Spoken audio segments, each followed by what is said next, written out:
Welcome to another episode of Foggy Entrepreneur Connect, sitting with a good friend of mine. I'll let her introduce herself. Ma'am, how are you doing? And introduce yourself, please. I am feeling very great today, and thank you for having me. It's a pleasure. Okay, so my name is Dineo Mofokeng, and I am the founder of Cashflow Beauty Studio, which is one of the most fabulous beauty studios that you can find in Midrand. Yeah, okay. So, ma'am, why entrepreneurship? Why not look for a job? Well, why did you choose to be an entrepreneur? Okay, being an entrepreneur is actually in my blood, right? It started from the age of, let's just say 7, when I was in primary school. Yeah. Whenever there was like your Mother's Day, your Valentine's Day, I used to be the girl who would sell, those hampers. It's a Mother's Day and Valentine's Day, Yeah. and I would make a lot of money. Then from there, then I worked at the tech shop when I was in primary school. It's just the thing of me having my own money was just something that I've always wanted to do without actually being controlled and told what to do with my money. So it started off from primary, then I moved to high school. I had probably like 3 jobs while I was in high school. Yeah. In varsity, still the same thing, and then I started my own promotional company when I was in varsity, and I also booked girls for like shoots and music videos. So I started seeing that I do have that boss lady in me. Yeah.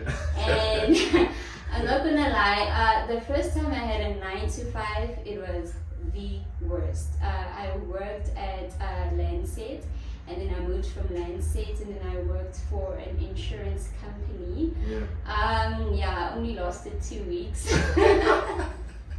Okay, I literally lasted 2 weeks. It was just too much, and that's when I realized, you know what? I'm the type of person who doesn't want to be told when to come in to work and when not to come in, when to make money and when not to make money. I want to be able to have full control of my life. Yeah. And make my own money. But when you were working 9 to 5 and now working for yourself, which part were you working harder, like in terms of hours or longer? Honestly, being an entrepreneur is a 24/7 job, right? There's your 9 to 5 that you go to when you work for other people, but being an entrepreneur is a 24/7. Entrepreneur literally have to work every single day, night and day. Sometimes I sleep at 12 and I wake up at 5, managing the business, doing marketing. Like, it's very difficult, especially if you know that you're a small business. You have to probably do most of the work yourself, Yeah. and then you have your employees who do some of the work that literally you cannot do yourself. So being an entrepreneur is definitely not easy. It's not for people who are lazy. If you're lazy, stay away from being an entrepreneur. It's not for people who have no patience. You really have to have patience, and you have to understand the trends of making money. Like you do have like these months where you will make a lot of money. You need to be able to manage those finances for those months to cover up for the next month. So it's very tricky, it's very emotional, you become bipolar. Are we not popping bottles with the profit? Of course, we are popping bottles. Like, we're popping bottles, and we don't care about tomorrow, because you really have to celebrate your wins, being an entrepreneur, and that's the whole point. If you don't celebrate your wins, you'll end up like always being depressed and stuff. Those small wins, they really do count. So basically what you're saying, you need to put milestones and celebrate your milestones as you progress in your vision. Yes. So being a lady, I'm sure there's a lot of challenges. What is one of those challenges that you facing or you faced when you started your journey? When you want things that are custom made, let's start there. Like, the first thing, let me just say, construction of your business, like from fitting in the fixtures, the shelf, the furniture.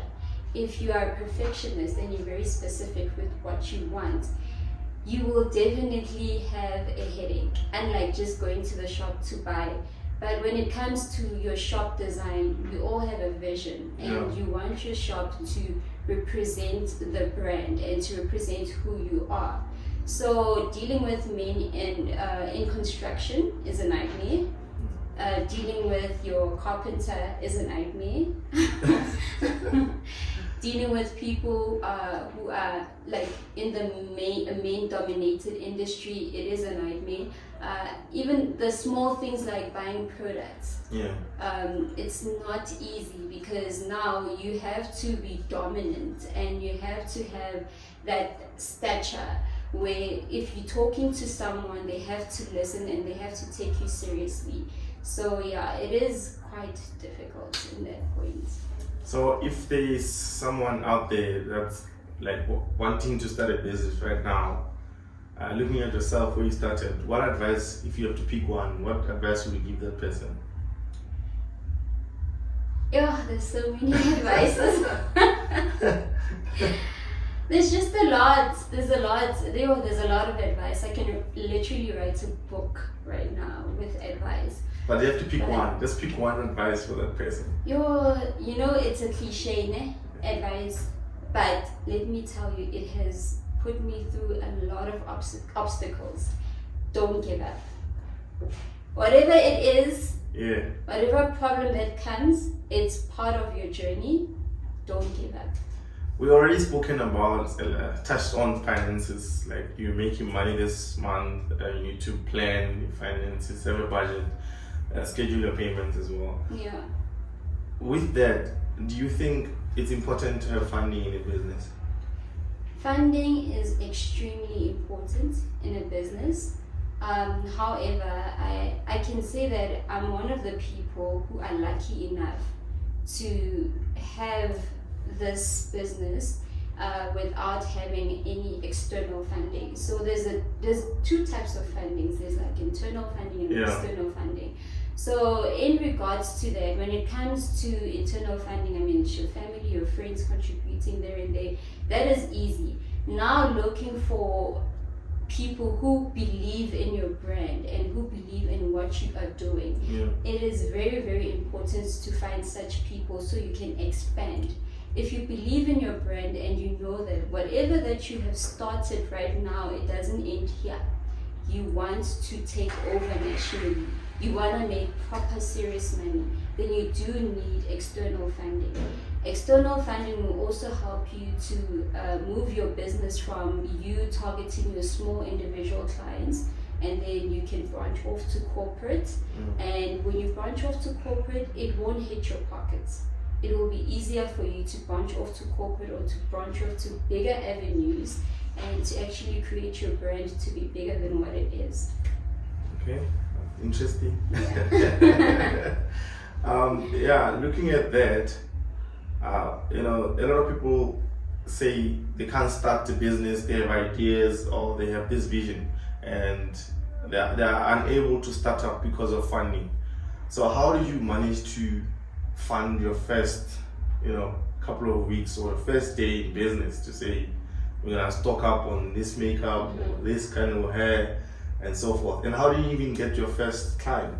Okay, so how I started, it was so funny. I started off with a makeup case this big.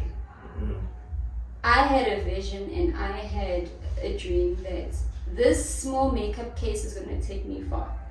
No matter what you do, start small, because the problem with people is that they procrastinate and they get intimidated by what they have and what they lack.